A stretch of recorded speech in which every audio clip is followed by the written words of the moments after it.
Dear student, कैसे हैं आप। स्वागत है आपका आपके यूट्यूब चैनल रुचि ढेरे एजुकेशन में। आज की वीडियो में हम सीखने वाले हैं गुणनखंड करना, जिसे आप इंग्लिश में कहते हैं फैक्टराइजेशन। गुणनखंड का मतलब होता है किसी भी संख्या या बीजगणितीय व्यंजक को दो छोटे छोटे भागों में तोड़ना, जिन्हें मिलाकर वही मूल संख्या या फिर एक व्यंजक बनता है। अब गणित के सवाल में कक्षा 9वीं और 10वीं में ये 3 अंक का बहुत ही महत्वपूर्ण सवाल है, जो कि हर साल पेपर में ज़रूर पूछा जाता है। तो आइए आज की वीडियो में हम गुणनखंड करना सीखते हैं।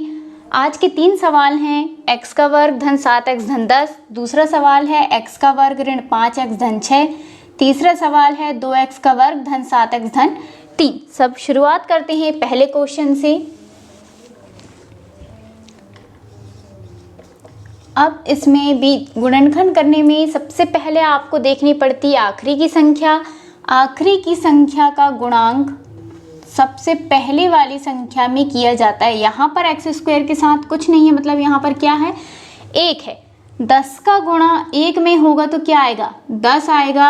अब 10 को ऐसे छोटे छोटे भागों में बांटा जाता है कि गुणा करने पर वही संख्या आनी चाहिए जो कि बीच में जोड़ने पर आए। देखिए 10 के गुणांक क्या क्या होंगे, 2 गुणित 5 होंगे, 10 गुणित 1 होगा। अब ऐसी बीच वाली जो संख्या है, इन दोनों को जोड़ने पर क्या 7 आ रहा है। देखिए 2 धन 5 करूंगी मैं तो क्या 7 आ रहा है ना। तो ये जो आपका मतलब कि ये जो 7x टूटेगा वो किस किस में टूटेगा, 5x और 2x में टूटेगा। यही वो दो छोटे छोटे गुणांक होंगे। अब देखिए कैसे करेंगे इसको आगे हल।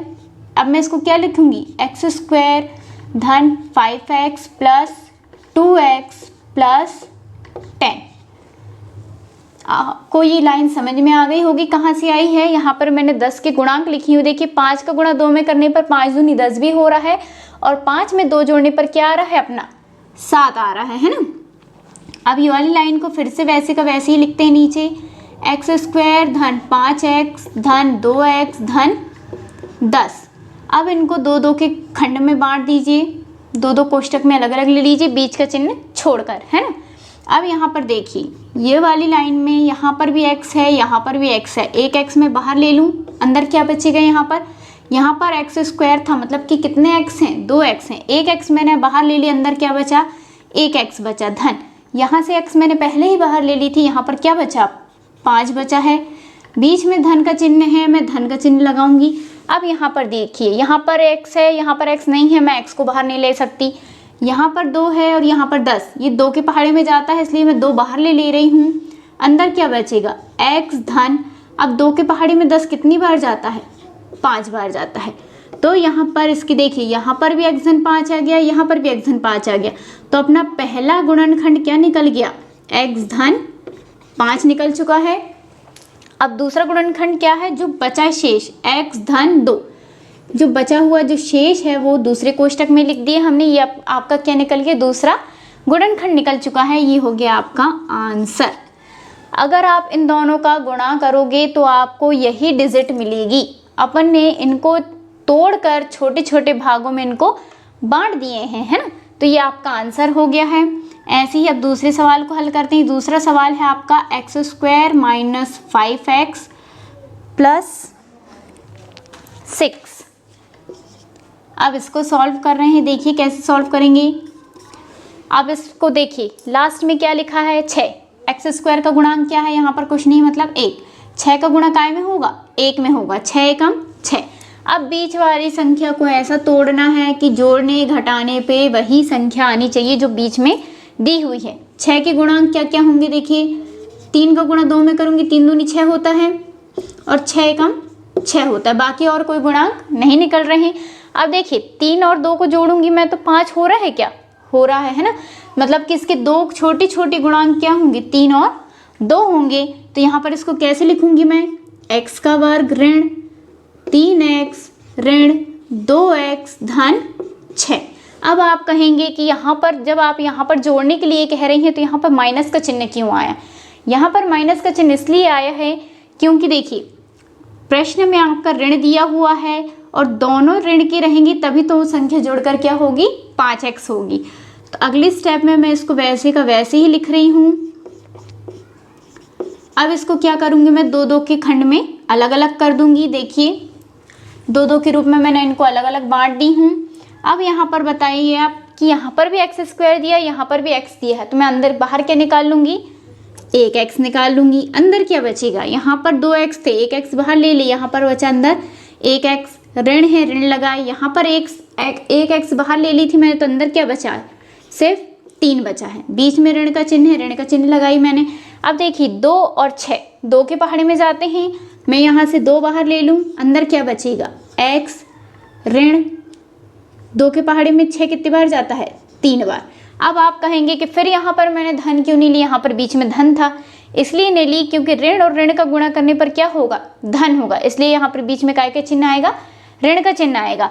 तो अब देखिए यहाँ पर भी आपका एक्स ऋण 3, यहाँ पर भी एक्स ऋण 3 आपका सेम आ चुका है, मतलब कि आपका पहला गुणनखंड टूट चुका है। पहला गुणनखंड क्या है आपका, एक्स ऋण 3, और दूसरा गुणनखंड जो शेष बचे हैं वो दूसरे गुणनखंड है एक्स ऋण 2। ये आपका हो गया दूसरा सवाल भी हल।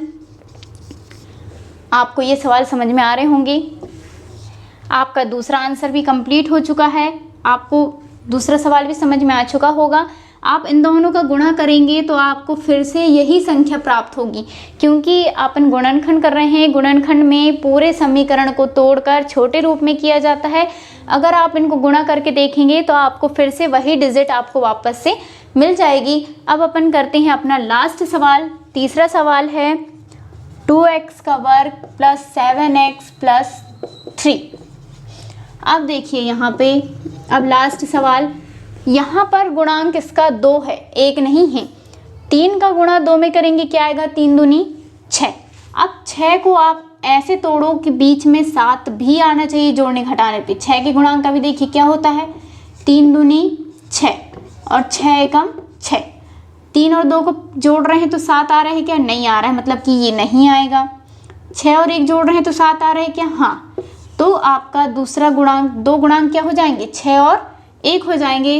अब देखिए 2x स्क्वायर को वैसे का वैसे ही लिखूंगी मैं धन, 7x को क्या लिखूंगी, 6x धन x धन 3। ये लाइन आपको समझ में आ गई होगी कहाँ से आई है। यहाँ पर मैंने 6 के गुणांक निकाली थी, 6 गुणित 1 करूँगी मैं तो 6 कम 6 हो रहा है, और 6 में 1 जोड़ूंगी मैं तो 7x हो रहा है। अब इस लाइन को फिर से वैसे का वैसे ही लिख लेते हैं, 2x का वर्ग धन 6x धन x धन 3। अब इनको फिर से 2 के खंड में बांट रही हूँ मैं। तो अगले स्टेप में ये क्या हो जाएगा, यहाँ पर देखिए, यहाँ पर 2 है, यहाँ पर 6 है, 2 के पहाड़े में जाता है, मैं 2 बाहर ले रही हूँ। यहाँ पर भी x है, यहाँ पर भी x है, एक x मैं बाहर ले रही हूँ, अंदर क्या बचेगा, एक x बचेगा धन। यहाँ पर 2 के पहाड़े में 6 कितनी बार जाता है, 3 बार। x पहले से बाहर है इसलिए कोष्टक बंद हो गया। धन है, धन लगाई, यहाँ पर देखिए x धन 3 पहले से ही है तो यहाँ पर इसका गुणांक क्या होगा, 1 होगा। तो आप देखिए ये वाली और आपकी ये वाली सेम आ चुकी है। आपका एक गुणनखंड क्या हो गया, x धन 3 हो गया, और जो शेष बचा है वो दूसरा क्या बचा है, 2x धन 1। ये बचा हुआ था, ये आपका काय में आ गया, दूसरे गुणनखंड में आ गया। ये हो गया आपका आंसर। तो जब आप इनका गुणा करोगे तो आपको फिर से यही डिजिट प्राप्त होगी। मैं उम्मीद करती हूँ आपको मेरा ये वीडियो बहुत पसंद आया होगा। तो आप गुणनखंड करना सीख गए होंगे।